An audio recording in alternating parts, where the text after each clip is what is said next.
Bismillahirrahmanirrahim. Assalamualaikum warahmatullahi wabarakatuh. Alhamdulillahirabbil alamin. Wassalatu wassalamu ala asrofil anbiya'i wal mursalin Sayyidina Muhammad wa ala alihi wa sahbihi ajma'in. Amma ba'du. Yang saya hormati Bapak Fakih Ali Syariati selaku pengampu mata kuliah ilmu tauhid dan juga teman-teman mahasiswa Program Studi Ekonomi Syariah Kelas A Fakultas Ekonomi dan Bisnis Islam di Institut Agama Islam Negeri Madura.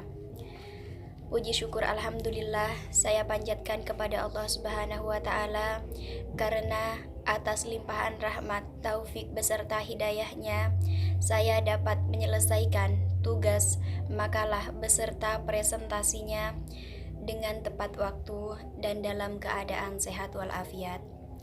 Salawat beserta salam semoga selalu tercurah limpahkan kepada junjungan kita Nabi besar Muhammad sallallahu alaihi wasallam, karena berkat jasa beliaulah kita dapat terangkis dari zaman kebodohan menuju zaman yang insya Allah penuh dengan ilmu pengetahuan. Sebelumnya, perkenalkan nama saya Asriyati dengan nomor induk mahasiswa 203830320004 dari kelas A Program Studi Ekonomi Syariah Fakultas Ekonomi dan Bisnis Islam di Institut Agama Islam Negeri Madura. Baik, langsung saja pada presentasi dengan tema iman kepada hari kiamat.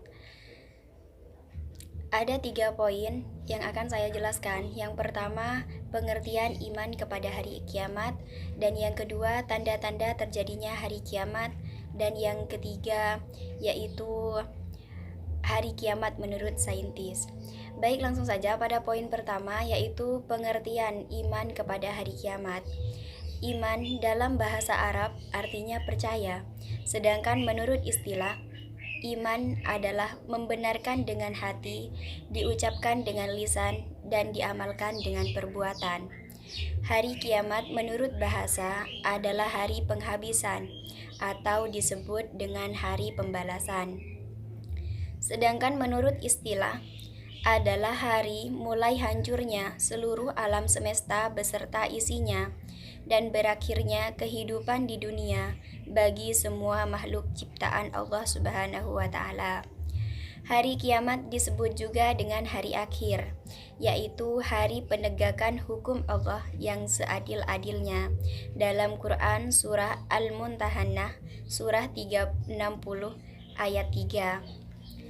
Iman kepada hari akhir atau hari kiamat adalah meyakini adanya kehidupan yang kekal abadi setelah hancurnya alam semesta, dan manusia akan mendapat balasan yang seadil-adilnya tentang amal yang telah dilakukan sewaktu di dunia. Dan tidak ada yang dapat mengetahui kapan datangnya hari kiamat kecuali Allah Subhanahu wa taala. Hari kiamat menurut Al-Quran dibagi menjadi 2. Yang pertama kiamat sugro atau kiamat kecil, dan yang kedua kiamat kubro atau kiamat besar. Kiamat kecil atau kiamat sugro yaitu berakhirnya kehidupan sebagian makhluk di dunia secara individu maupun kelompok. Contohnya meninggalnya seseorang, dan yang kedua bencana alam. Dan kiamat kubro atau kiamat besar yaitu peristiwa berakhirnya seluruh kehidupan makhluk dan hancur leburnya alam semesta secara total dan serentak. Proses terjadinya dijelaskan oleh Allah Subhanahu wa taala dalam Al-Qur'an, di antaranya surah At-Takwir surah 81 ayat 1 sampai 3. Yang berbunyi A'udzubillahi minasyaitonirrajim. Bismillahirrahmanirrahim. Idza syamsu kuwirat wa idzan nujumu kadarat wa idzal jibalu suyirat, yang artinya apabila matahari digulung, apabila bintang-bintang berjatuhan, dan apabila gunung-gunung dihancurkan. Berdasarkan ayat-ayat tersebut, peristiwa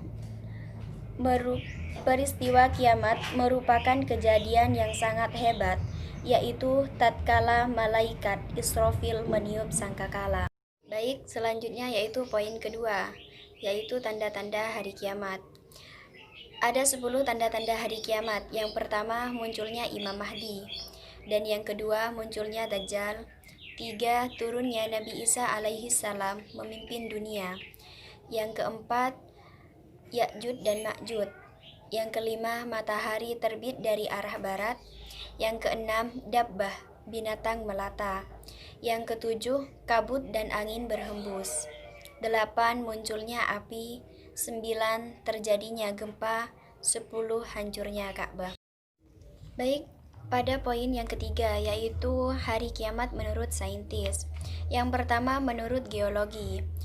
Bumi terjadi dari gas yang berputar. Setelah diam, gas itu menjadi dingin.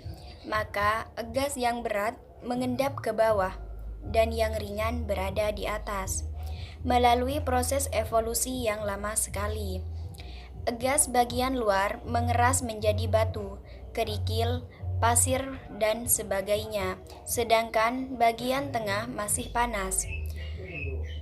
Zat panas bercampur lava, lahar, batu, dan pasir panas. Bumi beredar karena adanya daya tarik matahari terhadap bumi berkurang. Akibatnya, bumi akan bergeser dan dari matahari, sehingga putaran bumi semakin cepat dan akan mengalami nasib seperti meteor, menyala atau hancur. Dan yang kedua, menurut teori fisika, letak matahari adalah 149.597.870,7 km jauh dari bumi. Sinar matahari sampai ke bumi selama 8 menit 20 detik. Garis tengah matahari yaitu 1,4 juta kilometer dan luas permukaannya 616 dikali 1010 km, yaitu sama dengan 622.160 km. Menurut ahli fisika, energi matahari dipancarkan ke angkasa dan sekitarnya. 5,7 dikali 1027 kalori sama dengan 5.853,9 kalori atau per menit dan mampu menyala 50 miliar tahun dengan panas 15 juta derajat Celcius. Kalau seketika matahari tidak muncul atau cahayanya redup karena tenaga atau sinarnya habis, maka tidak ada angin dan awan yang berakibat hujan tidak akan turun. Selanjutnya, gunung-gunung akan meletus, ombak bergulung-gulung, air laut naik sehingga hancurlah bumi ini. Jadi dapat disimpulkan bahwa iman kepada hari kiamat adalah percaya dengan penuh keyakinan adanya hidup yang kekal abadi di akhirat kelak. Peristiwa terjadinya hari kiamat merupakan peristiwa yang sangat dahsyat, yaitu hancurnya seluruh alam semesta beserta dengan isinya. Untuk itu, beriman kepada hari kiamat atau hari akhir akan menumbuhkan rasa tanggung jawab, yaitu merasa bahwa hidup di dunia ini hanya bersifat sementara saja. Cepat atau lambat, semua manusia pasti akan kembali kepada Allah Subhanahu wa Ta'ala, dan semua perbuatan mereka selama hidup di dunia akan dipertanggungjawabkan di hadapan Allah Subhanahu wa Ta'ala.